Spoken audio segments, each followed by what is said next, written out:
Hey guys, welcome to Living in the Aftermath. This is Lindsay, your weekly trauma host. And this week we are joined with Casey, and I have known her for ever and ever and ever. I don't even know how long, really, truly.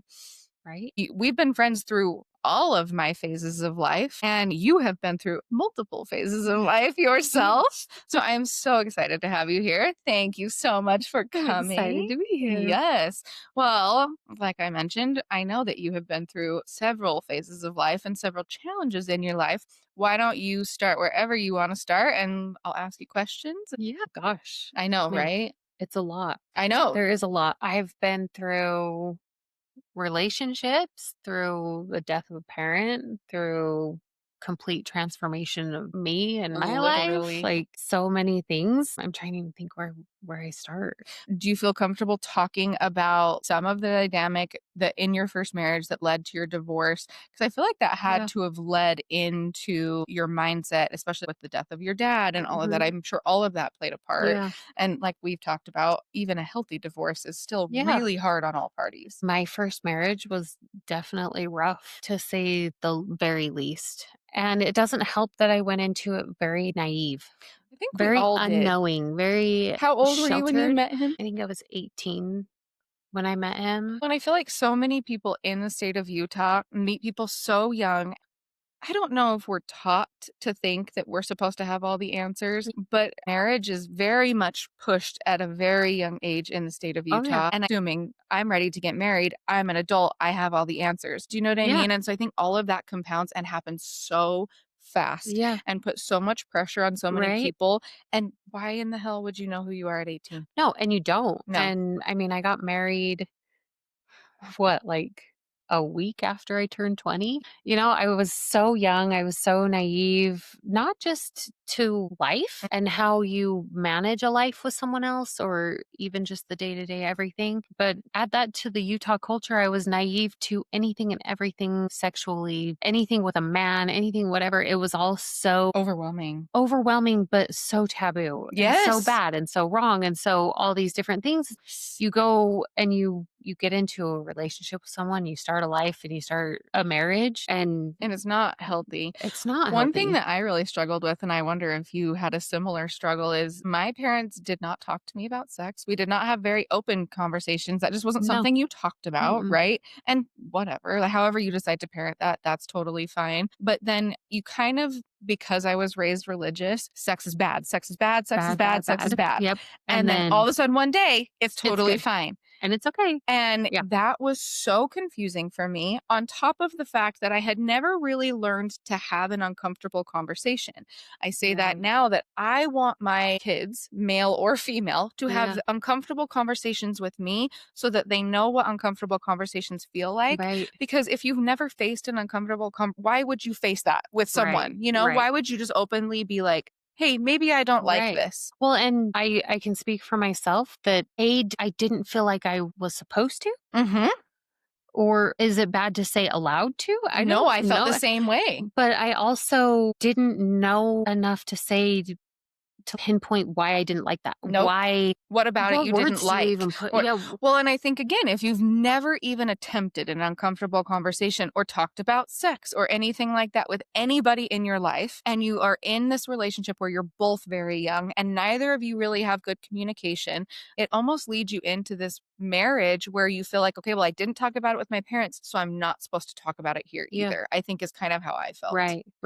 Well, and my parents had conversations and I watched them work through things Yeah. together as a couple and different things, but I don't know that I ever internalized that enough to think This is what what it should be. This Yeah. is how I should talk about something. And the culture of it being so hush hush and so just bad, teach that it's bad. And then we expect these girls to just flip and then feel fine about themselves too, Mhm. and not have it mentally mess with them. And I've taken a lot of pride in not going into a lot of detail, but things happened that never should have happened. But because I was not taught, not just from my parents, but from my leaders. Yes. I didn't know. I thought something was wrong with me. I thought I did something bad. I screwed Yes. up. And Lindsay, that And you were a was bad my person. honeymoon. That was from the get-go. I'm That was so right out the gate. sorry. I had very similar experiences. It's a story that I tell where we had premarital sex, me and Yeah, my abuser, when we went to the bishop. I remember I felt really weird about going to the bishop in general, and yeah, he wanted to go on a mission. So that's what we do.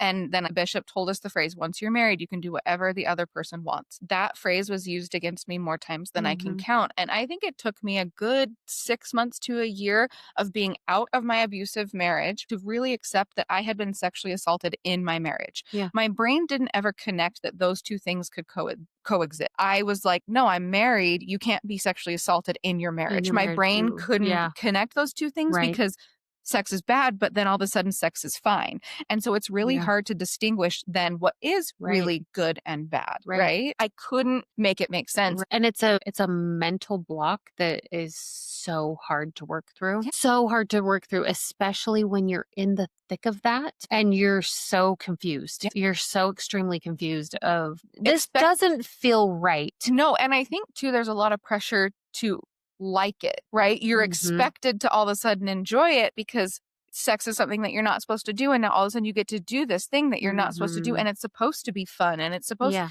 but then when it's not and you can't, then you almost feel guilty because 'cause you're, "Okay, what am I doing Yeah. wrong because everyone else has fun doing this?" Yeah. You know? Yep. And that is so not real. No.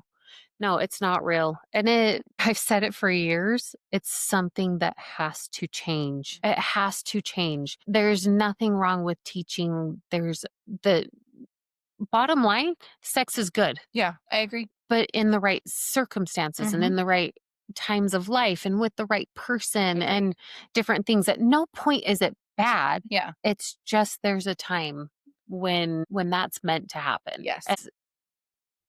I don't even know how to describe how mentally messed up that felt. Yeah, I don't know that there are words to actually No. describe it because I know Mm-mm. exactly what you're talking Yeah. about, and you internalize it because it's Mhm. not something you feel like you can verbalize. Yeah. And I think too, you're newly married and you probably don't really have that great of communication yet with your No. partner. No. And you don't feel like you should bring it up No. because you're supposed to be enjoying it, right? And so I've told my daughter, if anyone ever makes you feel like sex is something you need to hide or rush it or something like that, then it's probably not the right time or Right. place Right. because sex is not bad Yeah. and you should feel completely comfortable. And I don't know that I would have believed that that was real prior to being with my husband now because Right. I had never had a no or a hey, I feel uncomfortable, just Mhm. respected with Yeah. nothing pushed or not be made to feel bad Yeah. after or anything. I had never experienced that in real life until I met him. Right. And then I was like, oh, boundaries are real. Yeah. And no is just no. And Yeah. it's okay if And I it's stop okay. in the middle. And that doesn't mean that I'm disrespectful or I Right. don't love that person. Right. That just means my body is feeling something that isn't good. And it was really hard for me to come to that resolution. I don't know that I would have believed it had I Mm-mm. not lived it. No, and like I said, the conversation around it has to change Yeah. because that continued into first few months being just extremely messed up. And there were things that were going on that started to come to light to me that I didn't know how to handle. I didn't know, what to do. You probably felt very alone. I was very alone. I was not just alone, but I was alone. I Yeah. wasn't even home. I wasn't close to home. I wasn't close to family. I was in another city. We went through things and ended up trying to work through things, working with a counselor and doing some different things. And that's where I think it hits me the most is these people in authority Mm. who are causing so much harm. Yeah. So much harm because at this point I could have walked away. I could have gotten it annulled. I wouldn't change anything for the world, right? The way things turned out, my son, everything about it, I wouldn't change anything about how it happened. But it feels a But little awful to know someone wasn't just completely honest with you. yeah, yeah. And I went through some counseling and we did couples and things that counselor and that's what I want to like change is the way we teach, the way I don't know, the issues that were happening. I was told the things that I need to change to make Better. it better so that the things that were happening wouldn't happen anymore. See, and I feel like that is so common. So when I talked to Caitlin in my previous episode, she said that they were going to a marriage counselor, like when they were together.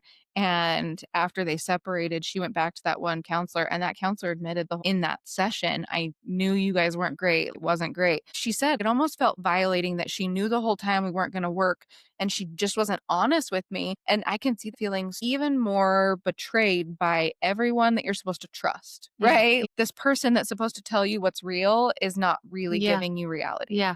Well, and the thing is at the time, in the thick of it, and all of it going down and everything, and how hurt I was and how hard it all was, I wanted to put that blame on him. Yeah. I wanted to put that on my ex-husband. I Mhm. wanted it to be his fault. There were things that he was doing that definitely shouldn't have been happening. We both were trying to figure out what this life is and everything, and there were definite major issues. But the most toxic thing that happened for us was a counselor telling me that in order for things to get better, I needed to not only just, and it wasn't my ex husband isolating me, it was a counselor telling me to isolate myself. Bad day at work. Don't go home and tell him. Don't talk about it. Don't say Why would anything. you put extra pressure Go on walk him? around somewhere. Mhm. Go for a drive. Go spend some time on your own. Work through it on your own Yeah. and then go home, because your stress, you having a bad day is why this is happening to you. This I is am sure you this felt like is you were your fault. going crazy. Yeah. Um I remember, I don't even know why. I've never really shopped at Victoria's Secret, not that I Yeah. have an issue with it, but just It I just never wasn't. did. It No, wasn't yeah. whatever, but we got a magazine in the mail one day and I was like flipping through it, and before I got married, I never looked at lingerie or cared, and now I'm like, maybe I'll thumb through it. Yeah. That was another thing that was like, I don't even know how that magazine came. I don't even know why we had it. I don't Because you've even never like bought anything, subscribed to anything. nothing whatsoever. That's weird. But that was brought into counseling and then put as my fault as to why things were happening. You're bringing things into the house that would cause this. And if you want that to stop, you need to be more responsible. I feel like it is so common for people to put blame on other people rather than just have the Yeah. person take Yeah. accountability for the action. Yeah. And that is so, I mean, it's shocking, but also heartbreaking at how Yep. common it is because I feel like that is what I hear all the time. Yeah. And I think that's almost where my mindset came of like, okay, if the problem is me and I can change Mhm. me, Yeah. that's what I can control, Yeah. right? I Well, can't and control someone else. being this young girl who's taught I have to be submissive, who's Please my taught I need to husband. please, who's taught these different things, I take that as, my gosh, What am I what doing? did I do? Yeah. I I did How this. dare I do that? I'm such I'm an the one awful that caused wife. this. I brought home my bad day at work, which was rare, and I caused this. I somehow magically had this magazine show up and I'm the reason this is happening. And then honestly, the worst thing, and if I could shout it from the rooftops, that these counselors need to stop. The cherry on top was that I was told I needed to make myself available always. I have heard that so many times. I was told Always. that. I Yep. was told that, and it Mhm. progressed into such dark, disgusting, evil things because he knew I was never gonna say no. Yep. And it makes me wonder how many women in our culture have been through so many things that don't even know that they didn't have to, Yeah. Yeah. you know? I think there's this fine line, right? Because it's not always make yourself available, Mhm. but together explore that. Be open to that time with each other, but have enough respect for each other that either one can say tonight I mean, or I no. can say I feel like in a normal relationship, that just happens. Yeah. Like, that shouldn't be anything that you No, have to even exactly. talk You about. It shouldn't should have just to. Yeah. function that way. I can tell you, there are days where I want to just have sex with my husband because I'm attracted to him and I want to be close to him in that way. And there Hmm. are days that I don't feel like it. Yeah. But I have never, I think it's when someone uses sex against the other person or Yep. uses sex as a tool Yep. that it becomes something really toxic. And I Yeah. think that's where you lose what the intention of sex is. Exactly. And I think so many therapists, and I wonder too if it comes from their training It or if it's their possibly does. view, or because I have heard that so many times and that is the worst advice ever if you think Hmm. about it. And so I'm so curious to see where that comes from because it has to come from somewhere. It's Yeah. coming from all these different angles and avenues Yeah. and multiple people are getting the same message. Right. Where is it starting? Yeah. I know. I don't know where it's coming from or how it became okay or or anything that way, but all I know is it took me from being someone who wanted to learn and grow and try to figure this marriage thing out with the person that I'd married to someone who was scared. Yeah. To have an opinion I or was say scared to anything. have an opinion. I was scared to like, what does that look like? Yeah. You sit and think and you overanalyze it and you're young and you're naive and you're whatever and you're like, "Oh, I have to always be ready and always be, yep, No matter yep, what. whatever you want, Mhm. whatever." And I can't speak up or have a voice for myself. Yes. And I'm so young and I don't know how to understand or process any of that. None of it. No, why would you? Yeah. It is so common and heartbreaking, Yeah. truly, because I wish that women understood you have a say at all points in your life. Yeah. Your opinion, what you think, and what you feel matters. Like, if you don't want to be with your husband, that's okay. Yeah. Maybe there's a Yeah. reason. Yeah. Maybe you're tired. Maybe you don't feel good. Maybe you're in your head. I don't Yeah. know. No, you don't have to be available at all Right. times. Right. But I think there are so many women that probably feel that way, and that breaks my heart. I think there are a lot of women that definitely feel that way. The crazy thing is my opinion on it is if it's healthy on both sides and there's the respect and the love that should be there on both sides, you guys are always going to want it. Yeah, And you're gonna understand the random times that's just like, "I'm tired." It's exactly. just whatever. You know what I mean? There's more of a draw. Mhm. Whereas when that respect isn't there, that's when it starts to pull further and further Yeah. and further and further away. And maybe the no's are not for legitimate reasons, Yeah. but just because I don't want to anymore. Like, Mhm. this is not something that brings me joy. This is Yeah. not something I enjoy anymore. No, I agree completely. So just the things that I've learned that I'm just like, I and I've wish I would have had to known. figure them out on my own because Yes. nobody taught me. Yep. Nobody. Well, and I just think how many conversations like this were available to us. Do you know what I'm saying? And so I just hope that people hear this and understand. And I feel like too, saying no is not disrespectful. Oh, That was one thing I always really believed to my core was me saying no or not being in the mood was being disrespectful to my husband or meant I hmm didn't love him. yep. That is not real. No, no. I through all of it, I lost my identity Well, I think completely. that's where it starts, right? Because you're told your voice and what you feel and what you want hmm doesn't matter. Yeah. And it starts this one thing that you're like, okay, Yeah. well, I am a wife now. I am supposed to be available. And logically, you can make that make sense in some way, Right. shape, or form, but Right. it just teaches you that your voice doesn't matter. Yeah. And then it just grows from Yeah. there. Yep. And you completely lose who you are. And it's wild to, I feel like, as weird as it seems, after I went through the divorce and everything, and you feel like you're at ground zero and you're just picking yourself up off the floor, trying to figure out, like, What now? what now? What does life even look like moving forward? How do I do this? How am I going to get through even one day, let alone the next year? I don't know, and it Yeah. feels so daunting and it feels so impossible, Hmm. so hard, and I think what made that much more difficult for me is I had lost all confidence in me.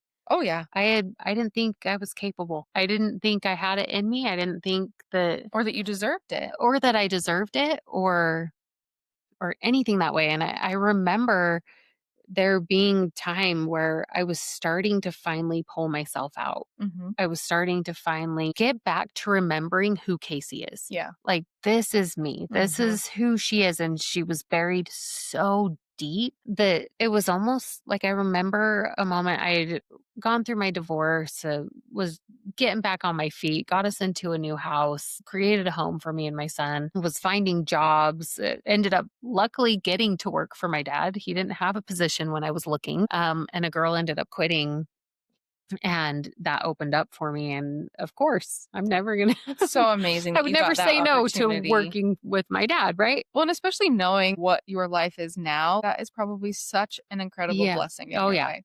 It's a time that I'll cherish forever. And working for him and starting to like rebuild who I was. And there was a period of time where I remember sitting there and almost like out of body, but not looking and seeing like this is hers. I'd completely forgotten. Little things would happen, or I have little mannerisms and little dumb, quirky things that I do. And I lost all of it. I was dead inside. feel that. Yeah, it's just like you forget That who you happened to me, are. which is so crazy. But I think too, part of that for me came from like growing up, everyone always told me that I was a lot to handle and I was loud. And and I was, I mean, I don't know if you remember me, but I'm a lot to deal with. Okay. in the But best ways. do you know, and I feel that now, but I Yeah. didn't always feel that because I think people that didn't understand it made me feel like it was a bad part of me. Yeah. And so I think that so often like that happens. And then when other people come into your life and they kind of reinforce those things that have already kind of been there and could maybe not be a bad thing, but Yeah. they could be a bad thing. Yeah. I think it's so easy to just lose every part of who you are and become Mhm. a shell of a human. Yeah, 100%. 100%. It takes a lot of work. It takes so much work. And I sit and think anyone who's in the thick of it, who's going through anything like that, just keep going because it's probably the hardest work you're ever going to do, but it's the most rewarding and it's going to bless everyone in your life if you can pull yourself out of it. So hard to get to that mental place though of being willing Mhm. to fight because I think when you get to that place, you are at rock bottom. At that moment, you are Bottom, at rock bottom and you rock know bottom. you're going to dig a hole under rock bottom to get out. It's Mhm. not uphill. Like No. it's more No, work to you're get out of it. you're literally trying Yeah. to pull yourself out of Like it. if It I just had is a visual, so it would be like concrete and you are scratching the concrete with your fingernails to dig a hole to mhm. get underneath something and then you go Then uphill. Like start to that is how climb. it felt to Yeah, me. yeah. You do. I mean, you go through all of it and you think you've hit the lowest of lows and you actually do sink a little bit more. You do. And you have to. Yep. And I think that's what's important for people to understand is that doesn't mean you're going backwards. That No. doesn't mean any of it, but you almost need to sink a little bit lower to start pulling yourself back up Yep. out because it's those moments where you sink that you start to find what you can build on. Well, I think it shows you the moments of strength that you forget you have. Yeah. Because, I mean, every person has that fight in them, Yeah. right? I think it just takes that moment of pushing you to your limit Yeah. to remind you of who you really are. Yeah. Yeah. But it takes you going lower than you ever Oh thought you yeah. could go. Oh yeah. And I mean, I remember weekends all alone by myself. I would go the entire weekend without speaking a word, not a word. I was by myself, but I would sit there in the silence and sometimes it would be just dead silent and I would just be in my thoughts and I would be trying to figure out what all of it means, like Mm. where I'm at, where is this coming from? Why am I feeling this way? The How do brain I is a help? scary How place. do it is, it's crazy. And then there's times where I sat there and I would sob and finally you just have to let it come out. There were times that I sat there, I think I cried and I didn't even know why. I didn't have a I'm clue. so envious of You you. just I fight that so hard. And it is the worst because then it will come up at the worst yeah. times possible. And I think I get so frustrated with myself. So I mentioned event day was just recently. I get so frustrated with how my body feels that day. And I know Mhm. logically it all makes sense, but I know the harder I fight it, the worse it's going to be. But it is so frustrating because it is the hardest thing to just give in to how your body is feeling Oh yeah. sometimes. I Yeah. fight that so That's hard. something that I have learned through and we'll get into more of it, but that's something that I have learned is that if I'm feeling it and sometimes I don't even recognize that that's what I'm feeling. Yeah. Sometimes I'm like, "Wow, you're pleasant. You are a great You human today. you have been really fun for everyone to be around." And I don't get like angry or mean, but I get Short. withdrawn Same. and quiet and not happy or welcoming or fun for people to come and be Uh-huh. around. And I just kind of like sink into myself. I feel like I do that when I disassociate a little bit. I'm feeling very reflective on the Yeah. things that I've gone through.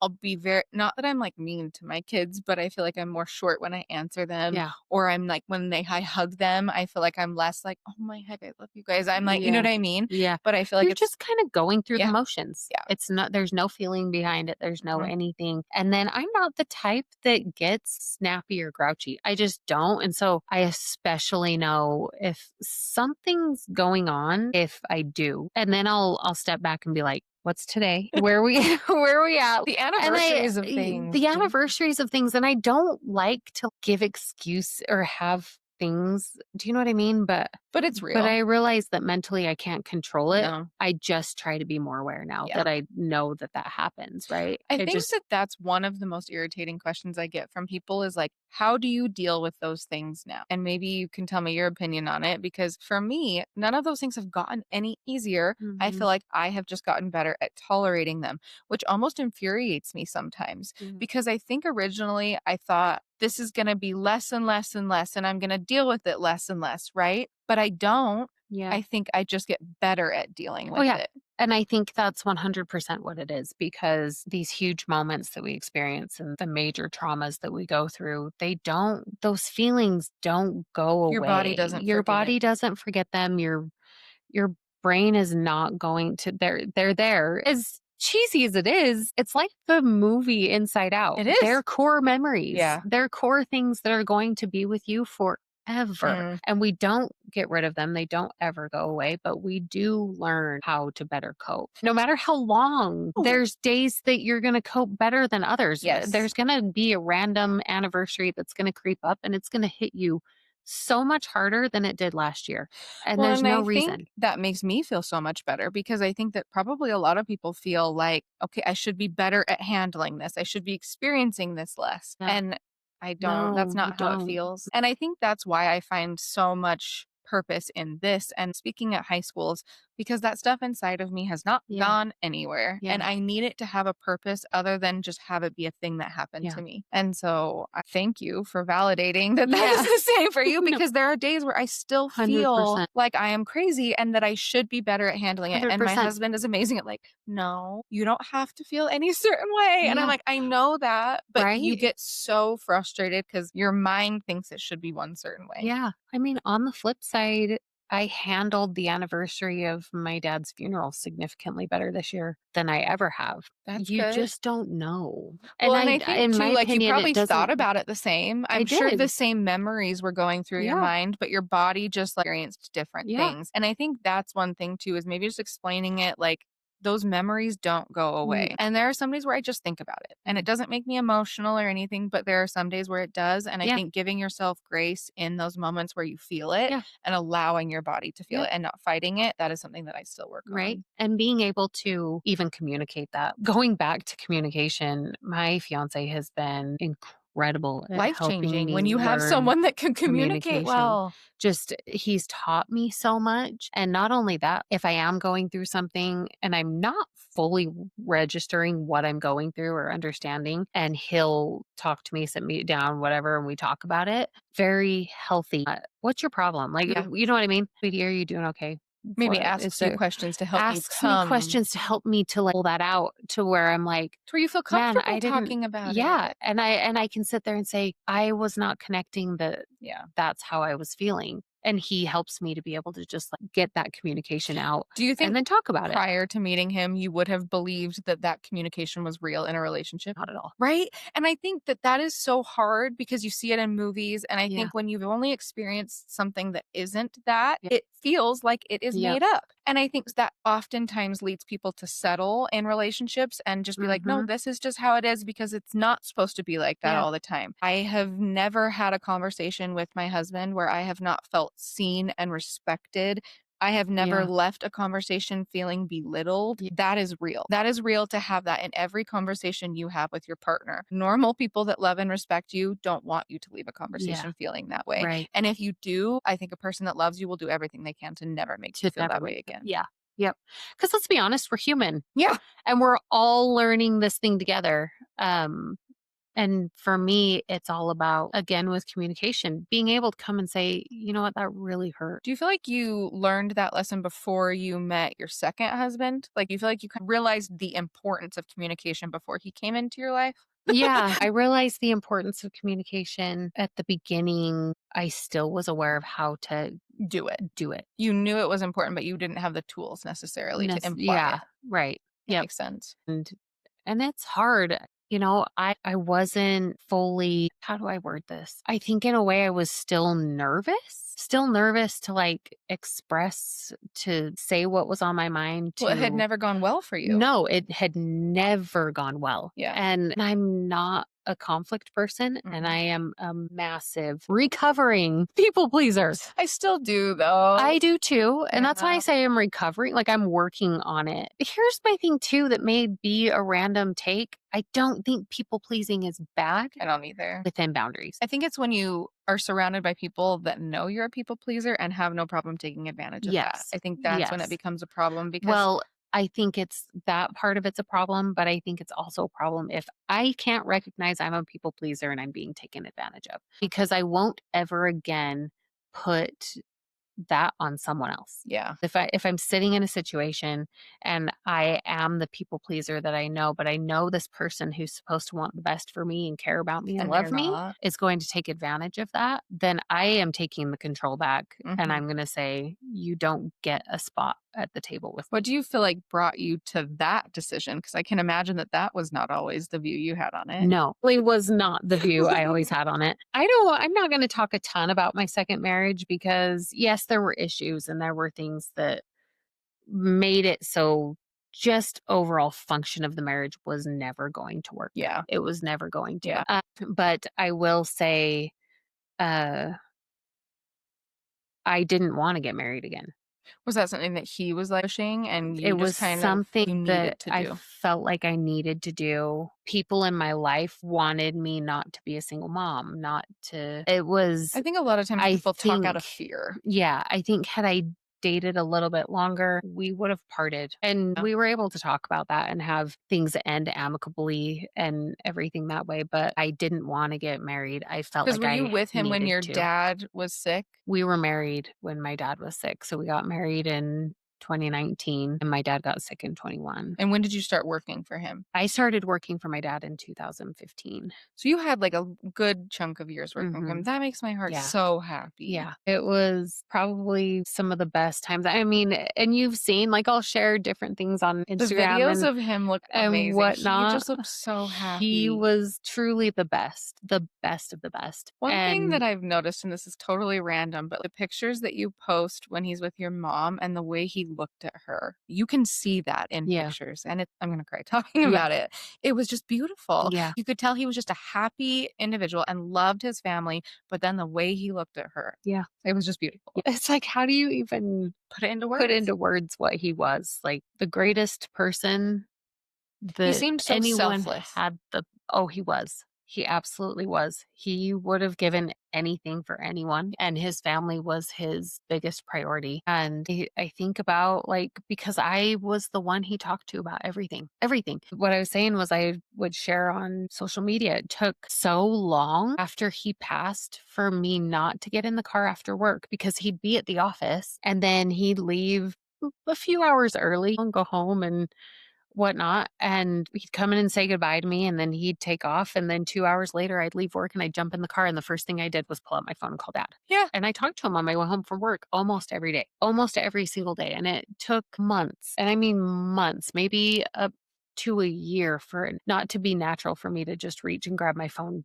to call I'm my sure dad you still after he did. passed. I did for almost a year, and I'd have to remind myself, He's not he's here. not here. I can't call him. But he talked to me about literally everything, everything. And even when he felt like he was falling short or he felt like he was doing his best, but he wasn't quite hitting the mark and he just was trying and he would express how much love he had for his family and for my mom and for my brothers and different things. And I would just sit and listen to him. And he always wanted to be the best he possibly could be. And things got really hard for him towards the end. I'm trying to remember what year it was. I don't know if you remember he got hit by a car. We almost No. lost him then. Shut up. So that was in, I want to say it was 2008 or 2009. I can't remember.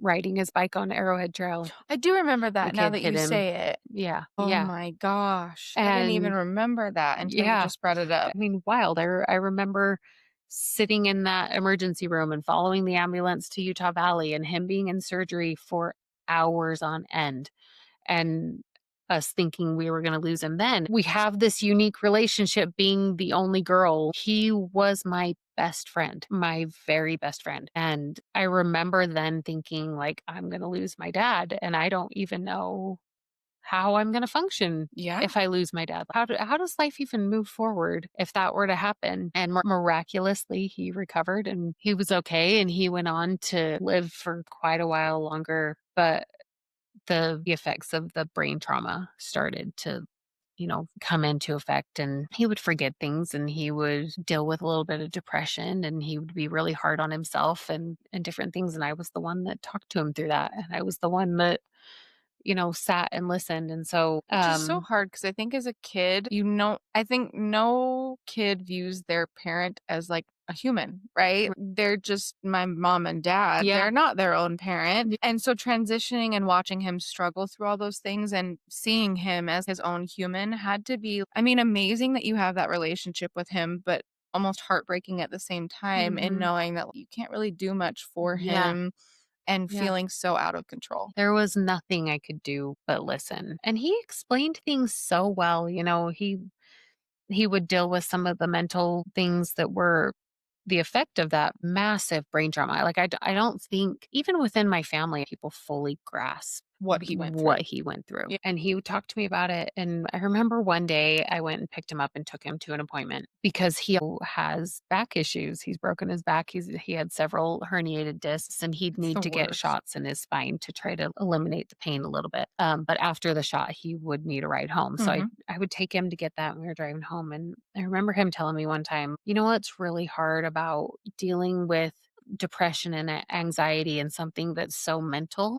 He's like, "Do you know what's the hardest part about that?" And I said, "What?" And he's like, "People can't see it. It would be different if I broke my leg. Everybody would be like, 'Oh my gosh, you broke your leg. Yeah. You're hurt. Yeah. What can I do for you?' But when it's something Inside. inside, nobody understands it." Mm-mm. And nobody wants to try to understand it. And it's easier to just brush that under the rug and make me think I should just be fine. When in all reality, I'm struggling. I'm having a really hard time. Yep. And I'm so grateful that he shared that with me because I never viewed someone going through something mental or depression or anything like that as, oh, it's nothing because Yeah. it's not visible. But gosh, that gave me a whole new Perspective. perspective to people who are going through things. And I'm much more sympathetic towards it. Yeah. And I can sit back and say, I know I can't see what you're experiencing. And I know physically it's not tangible for me, but I understand. Yeah. And I'm sorry. Well, And and I I'm think sorry that you're hurting. that happens so often and we just don't know about it, Yeah. right? I talked to a girl in her episode. Her dad passed away from COVID as well. And she was like, it was the most surreal feeling to walk out of the hospital and see everyone just going about their lives. Just And normal. my world had just completely stopped, but no one else knew that my world had just completely stopped. And it's just the weirdest thing to when you put that into perspective, Yeah. and realize that there are people all over the world that their world is changing in a moment and you would never even know it. You'd have no clue. No, it's I don't think I could have worded that better. Mm. And it's so sudden, especially with things that happened with COVID.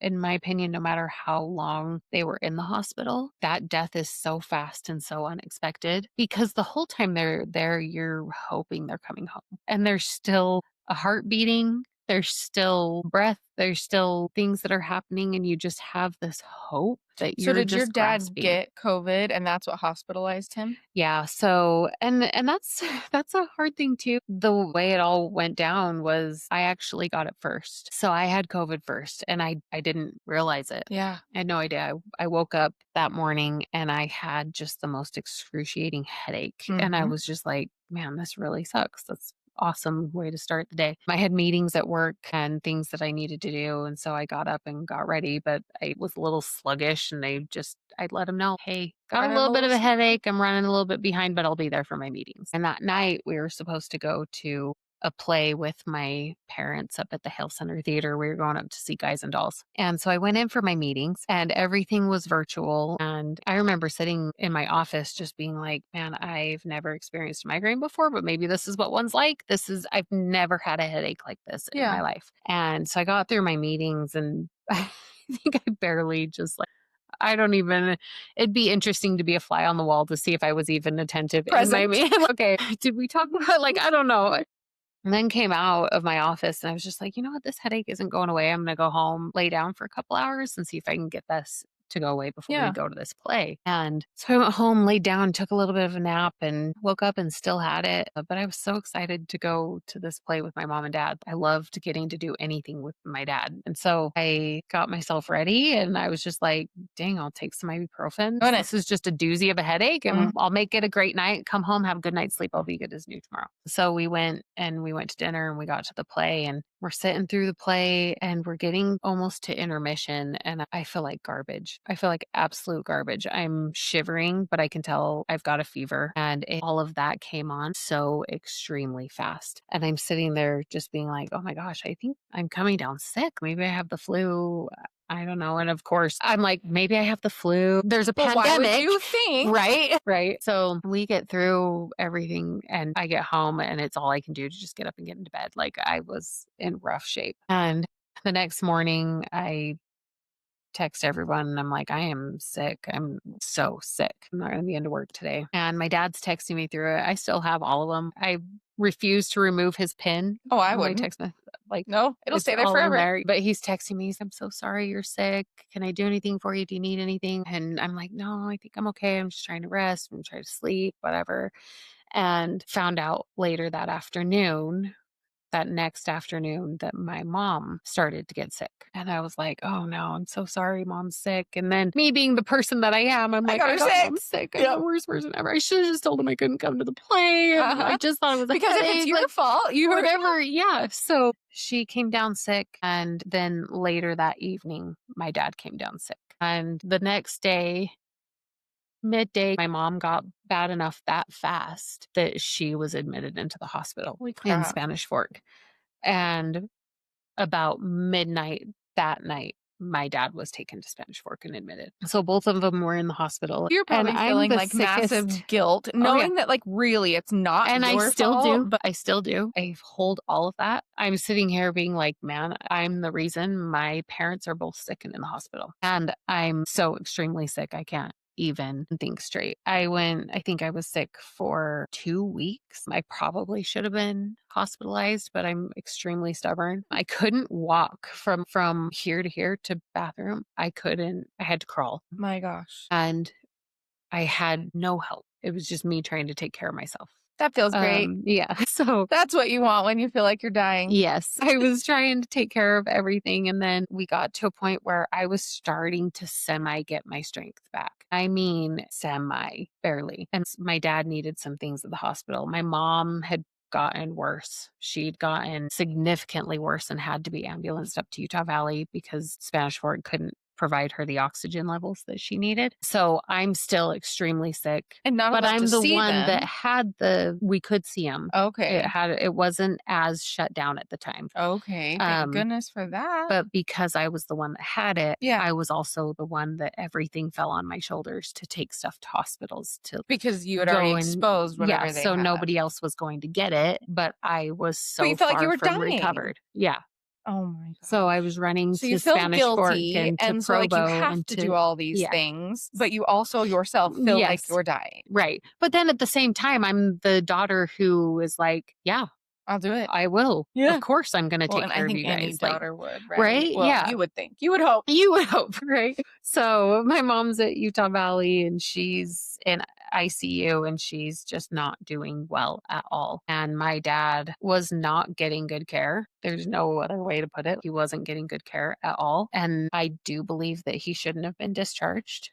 But he was discharged and taken home. And I was the one that was giving him 24-hour care once again because I had had COVID. Yeah, you So, were exposed, and so you're one caring. yep. And so I'm just hanging on by a thread, trying to give him nurse care that literally was nonstop. He needed a lot of care. Yeah. And my stubbornness comes from him. He wasn't going to go back to the hospital. He hated it. Of Yeah. course, he didn't want to be there. You Yeah. know? So we were 3 days of being at home, me taking care of him. I hadn't slept because I was so worried about him. And it was the third night that I got him all situated in bed. And there would be nights that he would just sit there and talk. And I would just sit in the chair in his bedroom and he would just talk for hours and hours and hours and hours. And we would just talk. And it was some of the hardest nights that I've ever experienced because I don't know how I was functioning. Yeah. But it's nights that I'll cherish for the rest of my life. I'll never forget them. But I remember getting him situated and in bed, and he'd had his medicine and everything was good. And I could tell he was asleep. And so I went in and laid on the couch for a minute. And I'm like, I'll just lay here. I'll close my eyes for a second. And I think I'd fallen asleep for like 20 minutes. And I woke up to hearing beeping and him rustling around and like mumbling under his breath, and he was irritated with Yeah. the all the stuff that he's got attached to him and everything. I hurried and booked it back into his bedroom, and his oxygen was so low. And he was the only thing I can compare it to is hyperventilating, but Yeah. he's not. He He just can't can't breathe. breathe. Yeah. He can't breathe. And so I turned his oxygen up as high as it'll go. I'm trying to get him to relax. I bet you felt so out Um, of control in I that had moment. no control. I didn't know what to do. And I'm trying to figure out how I can help him, but it's 2:45, maybe 3 o'clock in the morning. So disoriented because running on minimal sleep and waking up out of nowhere to Mhm. beeping and Yeah, panicking, yeah. not And trained and medically to take nobody I care. can contact Yeah, because it's the unless middle of the I'm night. just gonna call an ambulance or load him up in my car and take him, which is what I thought I was going to do. But again, the stubborn was not getting in the car. Just let me move me into the chair, let me sit, let me get my oxygen on, You're like, whatever. And I'm "Father." like, okay, okay. But in the back of my mind, I'm sitting here thinking, you have got to go to the hospital. We've got to go. We've got to go. We've got to go. And he was like, no, no, no, no. And I remember for hours, I just paced back and forth from the kitchen to their bedroom and it's all main level, just paced back and forth. Wondering Dad, what to Dad, do. I really think we need to go. No, it's going to be okay. I'm like, Dad, come on. I'm really nervous. I don't know what to do. I don't know No. how to help. Your oxygen's not coming up. And so we're doing all these things and time is dragging. There was a woman that lived down the street who was an at-home nurse, and she had told me, she's like, "While your dad's home, if you need help, call me." And I'm like, I need to call her. "Hello, hello, hello. It needs to be It's a 3 o'clock normal in the hour so that morning." I can call this human. And I was calling her, Oh my but it's gosh. 3 o'clock in the Yeah. morning and she's not answering. And I had another friend that was a nurse and she told me, if anything's happening, if you need anything, let me know. Text me, call me, whatever. And I'm messaging her. And finally, I get a response from this friend and she's like, you have got to get him to the hospital. His oxygen is too low for you to manage at home. Yeah. You can't bring it up with one of those machines. It's not going to work. And I'm like, okay, okay, okay. And so she's like, call me if you need any help getting him in the car, whatever you need. And right after I finished messaging her, the lady down the street calls. And I'm like, I don't know what to do. She's like, I'm on my way. I'm coming up right now. And she starts doing all these different things to try to help him calm. So he's not Feeling anxious trying to and like get breath and maybe we can calm him enough that the oxygen is actually going to start yeah. working. And she's doing this. And in the back of my mind, I'm like, we have to go. I don't want to, I'm too scared to let this go any longer. We've got to go. But I'm Yeah. like, she's a medical professional. And Yeah. she was doing a phenomenal job. And I don't know what I would have done without her. But finally she came to me and she's like, Casey, it's not coming up. I'm not being able to get this to stop. We need to get him to the hospital. And do you want to drive him or do you want to call an ambulance? So I went and asked him and I'm like, Dad, we got to go. We have to get you to a hospital. Do you want me to drive you or do you want me to call an ambulance? And he's like, you just do what you think is best. And she looked at me and she's calling them right. So I remember calling them and trying to get someone there. And I remember time was just standing still. Like I knew it was bad.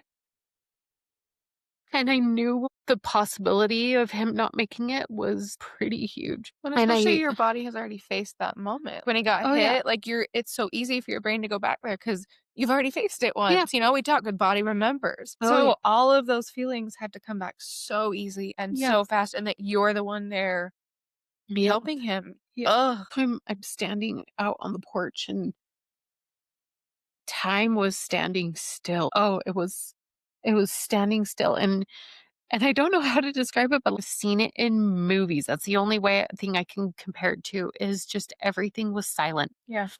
It was silent, like nothing was happening in the world. Nobody lived in my neighborhood. I remember sitting there talking on the phone and the dispatch lady's talking to me and I'm just like, "Are you guys coming?" Yeah. Is anyone And here? she's like, "I know it feels like it's a long time. I've been on the phone with you for about 2 minutes. They're on their way. And Probably I'm felt like, like 2 okay. And months. I think I asked her multiple times, are you coming? Is anyone coming? And then I remember looking down the street, and my parents' street goes down and it bends at the bottom. And I see the ambulance come around that bend. And I remember watching it, feeling like it was just moving at snail speed. I'm like, it's never going to get here. It's never going to get here. And Salem is a volunteer. So they have someone coming in an ambulance, but we're waiting for whoever else to come. And they're parked like down the street and forever. And they're just walking. And Like, could we move with I was urgency, like, can we please? please be fast? And they probably were. It just, I don't know, it was wild. So they finally get to the door and I tell him where he is and everything. And the lady's like, do you have a mask? And I'm like, no, I don't have a mask. And Last she's thing like, on my well, mind, we please. can't come into your house without you having a mask. And I'm like, but you are head to toe in whatever the hell it is that you got on. You're How do I pose kidding a me risk to right you? I now? don't have a mask. Please get my dad. So she finally starts asking me a bunch of questions, and they decide to go in. They start getting him and they're bringing him out and everything. And she says, we're going to take him to Payson. I'm like, you're not taking him to Payson. You're taking him to Utah Valley. Yeah, you And she already said, knew. well, Payson's the closest hospital. If we're not taking him to Payson, I want to take him to Spanish Fork. And I said, you are taking him to Utah Valley. Yeah. And she's like, okay, but in the event that something happens and we may have to stop at Spanish Fork. And I said, worst case. Yeah. But you are taking him to Utah Valley. And so they get him in the ambulance and I'm rushing around making sure all the doors are locked and everything's ready to go. And I don't even know what I'm You probably felt like time was running on. standing still. I just like numb Yeah. everything. So locking up everything, grabbing my stuff, grabbing my keys, getting ready to jump in my car. Another woman that lived down the street had come up and she's like, what is happening? What's going on? She was going to bring groceries for my dad that morning and make sure he had food and everything. And I was like, he got worse. I got to go. I don't know. I've got to go. And she's like, you're not driving. And I was like, You're probably cool. right. We jump in the car and sirens on, follow him to Utah Valley. And this, bless her heart, I will love her forever, but she followed the ambulance everywhere. I mean, through red lights, through everything to the point Bless where her at a heart. red light, the ambulance stopped. The guy jumped out and yelled back and said, you cannot follow us. You can't do it. Stop running red lights, whatever. But she got me there to where I was running in the ER doors when he was being pulled out of an ambulance. So bless her. So we get in there and they get him hooked up to everything. And he's on what's called a BiPAP, which is a massive amount of forced oxygen. He suffered a heart attack in the ambulance because of how much his body was shutting down. Did they make it to Utah Valley? They made it to Utah Valley. And we went in and they got him kind of situated, and I was able to go in with a couple of other people in my neighborhood, and they gave him a blessing. And he told me, my dad looked at me, and he's like, I feel so much better. And I was like, oh my gosh. I remember just thinking like how horrible he must have felt to be feeling better now. Like yeah, with all of this. How awful he must have felt. All while this is happening, my mom's calling me, and I'm ignoring her. Was she still in the hospital? She was in the ICU and she had no idea anything was happening. And so finally I get a minute. I had to fill out all the paper. I remember one moment where they're asking me some questions of things that I don't know how to answer. Like, I don't know. And I'm just sitting there and I'm like, I need my mom. And the nurse is like, can we call her? Is she on her way? And I'm like, she's in here. the ICU. And the nurse was just like, oh my gosh. And so I got all that stuff taken care of, whatever, and finally had a minute to step away. And I called my mom. And my delusional mind is, we're going to get him here. They're going to get him the oxygen and the medicine he needs. He's going to get hooked up. He's going to be in the ICU. He's going to be okay. Like, everything's going to be fine. And so I step away from all the chaos and call my mom. And I'm like, hey, Mom, how's it going? She's acting totally normal. And she's like, good. I just wanted to check on you guys. I was like, sorry, I've been busy this morning, just taking care of stuff at the house and whatever. And my phone was charging. I didn't know it was ringing, just coming up with whatever to tell her, because my brain is telling me that I'm going to get Dad situated and I'm going to get him in a room and he's going to get the care he needs and he's going to be okay. And then I'm going to go in and be like, surprise, Dad's here. You both are here on oxygen and it's going to be fine, but be able to like deliver the news, but good. Not stress her out. And so I'm sitting there talking to her and then The head ER nurse waves to me and I'm like, "Mom, I'm getting a call from work. Let me call you right back." And I'm like, "I'm gonna come see you today." And she's like, "Okay." And so I'm like, "Love you, bye." And I go over and the nurse walks over to me and the lady who actually drove me to the hospital was telling me about this. And she's like, "I watched you fall apart in slow motion." She's like, "I was standing over here and you guys were over here and the nurse was telling me that he needs to go on a ventilator. He's pretty much life support. We have to now. He needs to be intubated." And she's like, "I remember watching you sitting there talking to her, and I just could see you crumble." Well, what that is not a moment that someone is supposed to face for their dad. No, no. She Did says it was surreal to watch it happen. to watch it happen in real life. Yeah. And so she came over to me and I told her what had happened. And they're like, "Do you need to go talk to your mom?" And I'm like, "Yeah, I need to go talk." Two nurses and this friend of mine went with me. And again, slow. Everything's slow. And you're in this loud building and it's silent. It's just dead quiet. And we're walking through places I've never been in a hospital before. And I have an emotional care team or whatever you call them at the hospital. I don't even remember what it's called, but they're with me. And walk up into the hall where my mom is, and I walk past her room in the little window, and she's sitting there and she sees my face, and her face just lights up. And I just turn around. I'm like, "I can't tell her. I can't talk to her." I'm numb, and they're just putting all the gown on and the mask and all the gloves and everything that I had to wear and everything. And I walk in with my friend, and my mom just looks at me. She's like, "What's wrong?" And I'm like, "Dad got really bad, and he's here, and he had to be intubated. And it's not good. It's not good at all." And I'm like, "I'm so sorry." And I told her, "We need to call the family. We need to tell everyone." And so we got everybody on the phone and told them all what was happening and I'm sure the your whole best world was just standing still. Like, everything. and you're the one delivering all this information that should never be yours to deliver. No. I'm sure that moment still feels so surreal for you to Yeah. even think about and probably an outer body Yeah. experience. Like, whoever I thinks that signed that things that I shouldn't have ever had to sign for no, him. And comments were made in that phone call that will will stick be with what you we talk forever. about at the end of this.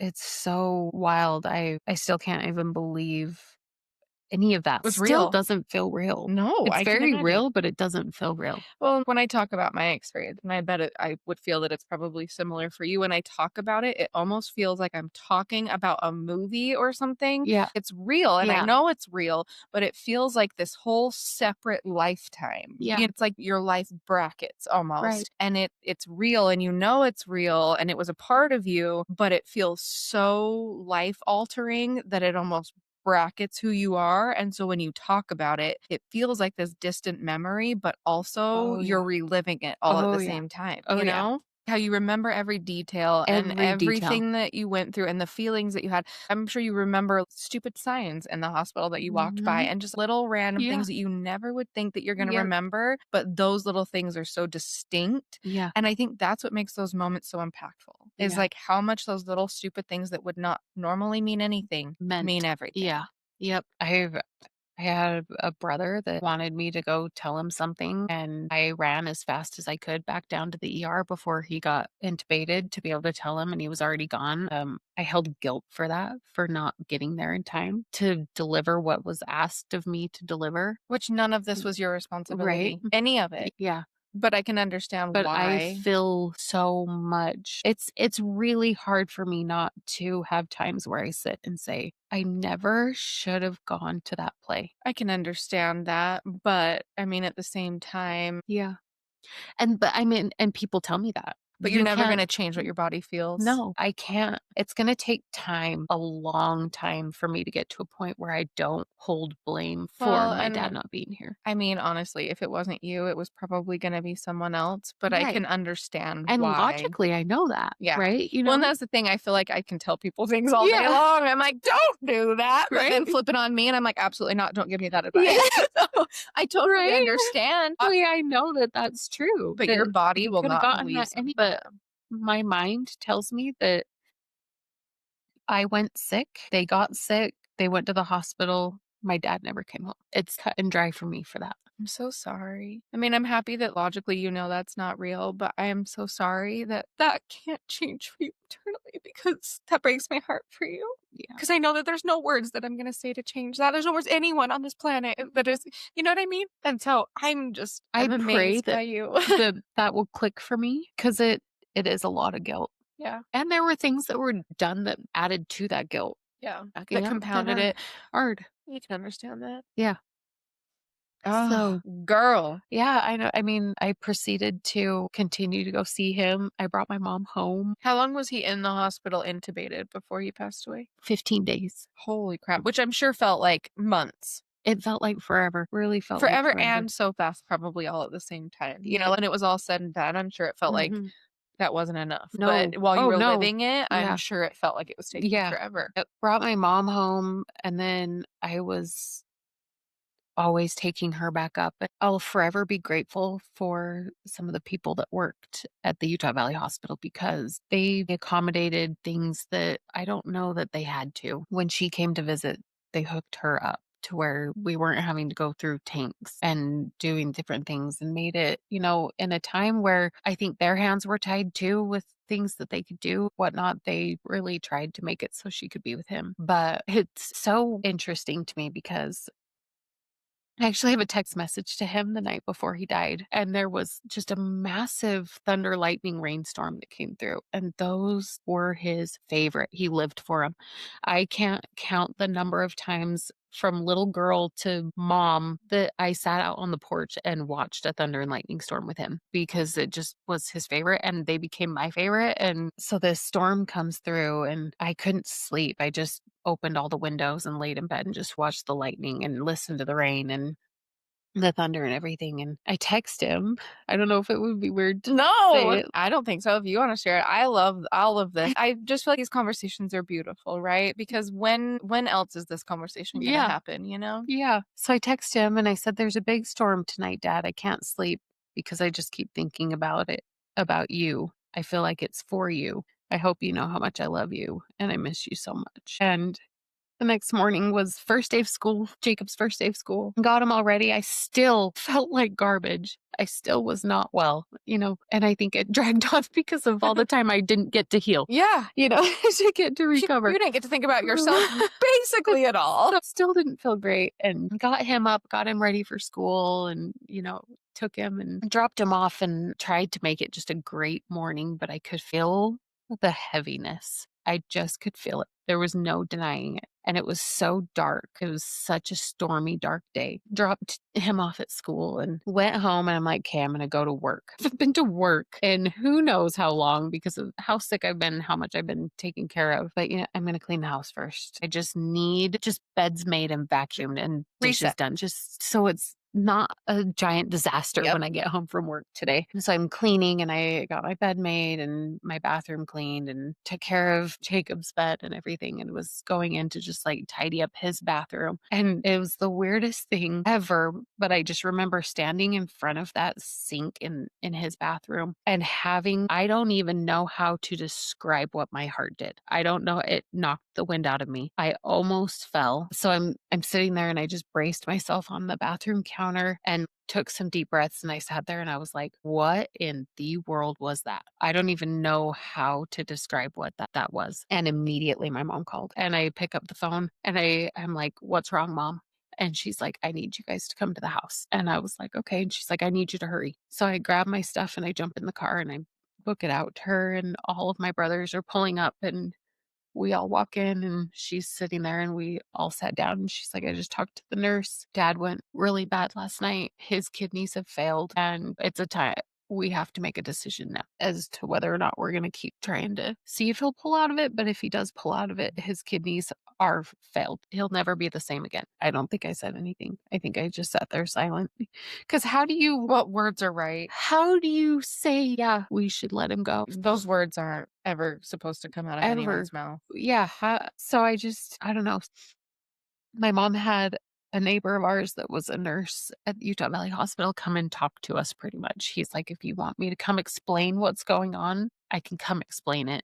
And he pretty much just went through the medical, like, this is what's happening to him. This is why this is happening. He'd gained so much weight. He gained like 50 pounds of water weight because his kidneys weren't Cleaning the flushing system. anything out.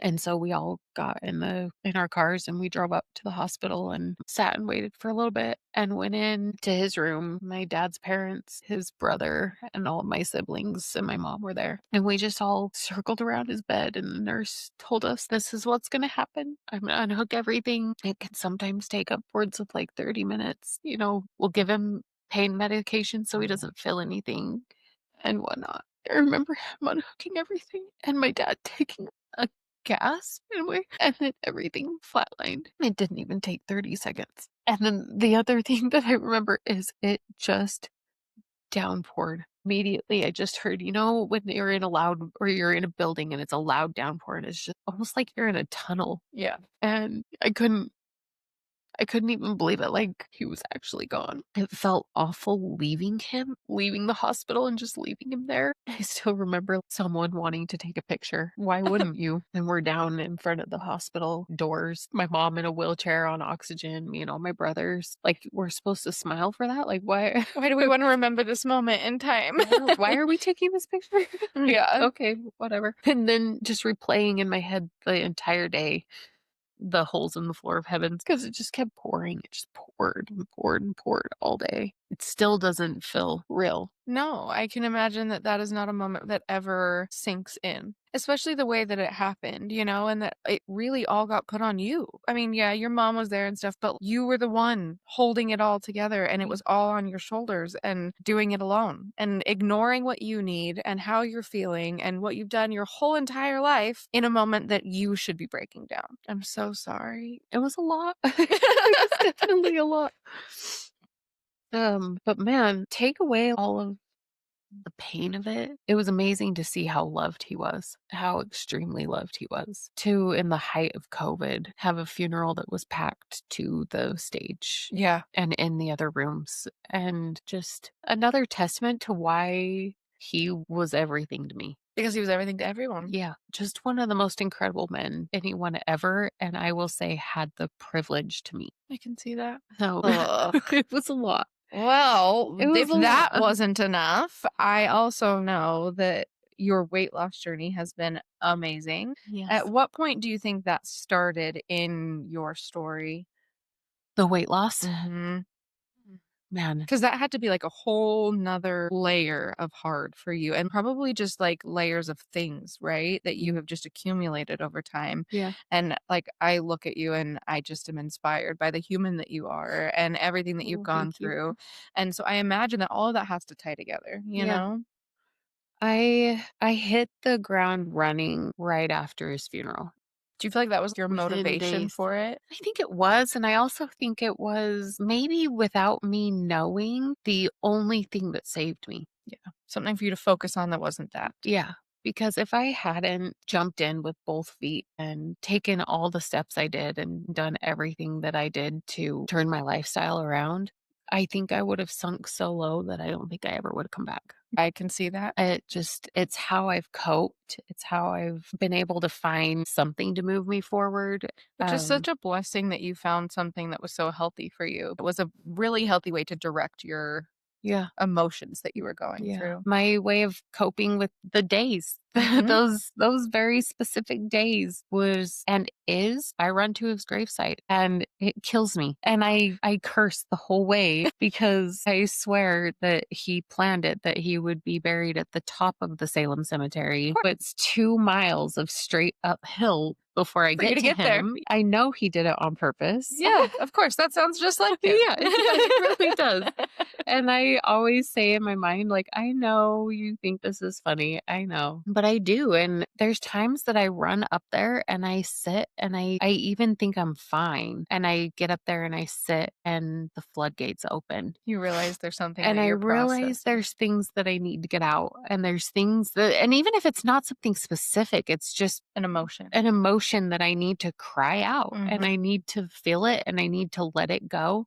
And I know so many people who are like, I don't want to go to the cemetery. Yeah, I don't want to go and be reminded of and that. whatnot. But that is somewhere so sacred to me that in a world where I felt like I couldn't cry. I couldn't, even through planning his funeral and everything that happened. And I felt like I needed to make sure my mom was okay. And I need to make sure things were getting done and everything was set. And not only that my mom was okay emotionally, but she was still on oxygen and very sick. And I think just being feeling the like I only needed to girl, be like, that you person probably had that maternal instinct for your whole entire for family my at whole that point. family. Yeah. Because you're the only, and not that boys don't feel it, right? But because that was the role that you had, your mom was so sick and you knew that this was gonna take her down. Yeah. I think, again, being raised the way that we were, we sacrifice ourselves for others. That's how we show them that we care. That's how Yeah. we show people, and that was just what you knew, and that's Yeah. what you did Yep. until there was just absolutely nothing left of you. Yep.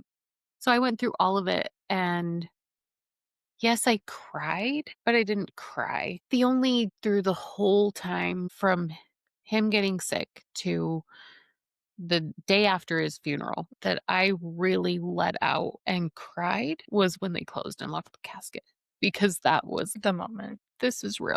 He really isn't coming back. As if all the other things didn't already solidify that for me. That was the thing that made it real. And so that was my release. That was where I could go, and I didn't feel like I had a place to be able to let those emotions out at home. So I bottled them up until I made it up to the cemetery, and I always ran up there. And when I got there, the majority of the time, as I'm getting to his headstone, I am falling apart I can imagine. and just sobbing, and I'll sit there as long as I need to. I remember having Thanksgiving with my mom, and then I came home and my son wasn't home with me. I was just home by myself. I tried to just relax and go to bed. Absolutely not. I'm like, I can't. And it was a hard holiday, and the holidays hit hard, and I wish he was here. I wish I and I remember asking my neighbor, because I am a runner, but I'm never a prepared runner. So I asked her if she had something that I could put on my ears. And it's dark Yeah. and it's late night on Thanksgiving and starting to snow. And yeah, I'm running to the cemetery. I'm running up there, and probably not the smartest idea, but Meh. I did it anyway. And I ran up there and I just sat, and I'll just talk to him and I'll cry and I'll just sit there and ran back home. But it sometimes the most random times, but it's the most therapeutic thing. And I'm so grateful that it's running coupled with releasing emotions. Yeah, I can imagine that's a really beautiful connection to him, because Yeah. running is time for you to reflect and be with yourself. Yeah. And I can imagine that that connection you feel with him in that Yeah. moment is so beautiful. Yeah. I've shared a lot in my posts after a run, like, I left it all out on the trail today, Mhm. and that's what that means. Yeah. And that's not always going to the cemetery. Yeah. That's not always, that's times that I'm running and a memory pops into my head, and I'm that thing that you see running down the road with this ugly cry face on. It's like, crap. And then someone's driving by probably being like, should I stop? Is she Or okay? maybe I don't want to mess with that. Like. I feel like that would be totally me too, though, because I feel like when emotions hit me, it's probably the most inconvenient Yeah. thing of all time. I feel like that's Right. probably how most people feel. I can totally understand that that moment is probably just very cathartic Yeah. and like It is. feeling very And I connected to feel him. lighter. I breathe easier. It's the weirdest thing, but I can feel when I need to process something, it is so constricting, and it affects how my body functions. It affects everything, and it's so crazy to be able to go out and have that experience and feel that literal weight being lifted off my chest, and like I can breathe again. And it's something I'll never take for granted that I'm able to do. It's something I'm forever grateful for. It saved me. 100% saved me. I don't I don't want to think where I'd be today. Yeah. Isn't that so crazy to think back and like think about one decision and how much it's impacted your life? Yeah, absolutely changed everything, and I have no doubt that he has been right by my side through every step, I'm sure. pun intended. I'm absolutely sure. I am sure that he is loving watching everything that you're doing and how happy you are right now because you can see how happy Yeah, you are. And that makes me happy for yeah. you because you deserve My that. life has Everyone deserves that. completely changed. Yeah. Completely changed. And I would never want this to happen. No, Right? yes. You'd never want this to happen, but it was almost the turning point that finally gave me my voice. Yep. When I say that all the time, I don't like what happened to me, Yeah. but I can feel that this is what I'm supposed to be doing. Does Yeah. that make sense? Yeah. I can feel that I am where I'm supposed to be. Yeah. Yep. It's I that think that moment I finally started standing up for myself, started taking time for myself, honestly, listening started to you tell the story, I feel like it was when you told them to take your dad to Utah Valley. That was the moment in your story where I feel like you were for like, the first "No." time, I was like, this is what I'm saying, this is what's happening." And how crazy is it that it took that, Yeah, right? How I wish that people would understand your voice can matter at all times in your life. It doesn't yeah, have to be this, and I'm so grateful you found it, right? But I think yeah, that's why we're talking, right? yeah, I want people to understand your voice matters in all moments of yeah, your life, you know? yeah, Thank you so much for being so vulnerable and sharing your story and again yeah. making me admire you even more than I already did.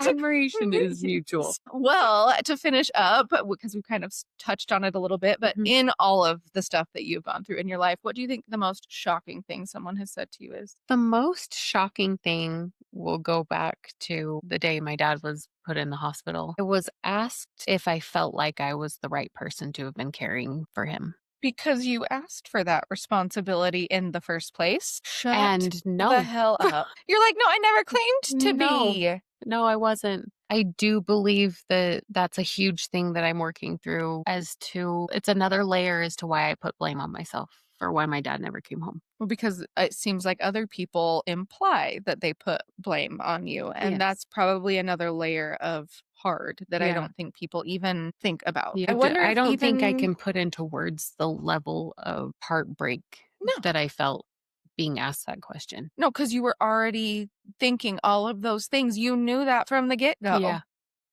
Yeah. I'm not a nurse. Nope, I'm never not claimed to be. I'm Thank you. not a medical professional. So no, maybe I wasn't the best person, but I was the one who I was stood up there. Well, I am so proud of and I gave you. it. One last thing that I think is so important. It's something that I have been so extremely passionate about since my dad passed. People will talk to me and I love that I give off a presence that people feel like they can talk to me. I want to be someone that people feel like they can come to. Yeah. Always. Yeah. I never want people to suffer quietly because I know what that feels like. Yes. And I know you do too. Hmm. After my dad passed, there would be people that would talk to me about something they're experiencing, something they're going through, something really hard for them, really hard. And I don't know how many times I've gotten the comment of, but this is nothing compared to what you've been through. This is nothing compared to what you've experienced. And I will die on the hill telling people that just because I experienced this hard doesn't mean that this hard that you're experiencing right now isn't the hardest thing you've ever gone through. Exactly. Don't minimize it. No, I agree Don't completely. minimize what you're experiencing because of what someone else has gone through. We're all Yes. dealing with stuff. And yeah, that was extremely hard and still is extremely hard. And I've gone through things that people would probably look at them both and be like, okay, but this was really hard that day. Don't minimize. No. Well, and I think too, it goes back to like, no one needs to give you permission to think or feel anything at the No, end of the day. no. You know, if you think it's bad, if it makes you Yeah. unhappy, if it makes you uncomfortable, that is all that Yeah. it needs to be at the end of the day. No one else needs to give you permission to say, hey, this might make you sad. Like, Yeah. if it makes you sad, it makes you sad, and that's Yeah. okay. Yep. So, Yeah. There's a reel that's been going around on Instagram that you maybe have seen of like either an apartment building and each window has something written on it of something someone's experiencing yeah, or cars driving down a road or and it's saying all of these different things and yeah, you may look at that and think, well, this person's dad died and this person lost their job, but of course losing a person is going to be no, it's still hard. Hard it's is all hard. hard. Hmm. And I don't want anyone to make anyone think that what they're going through is less hard or for anyone to think that just because someone experienced something so devastating that what they're going through is Any less. minor. I agree. Yeah. You're an incredible human. Thank you for talking to me. Thank you for having me. Yes.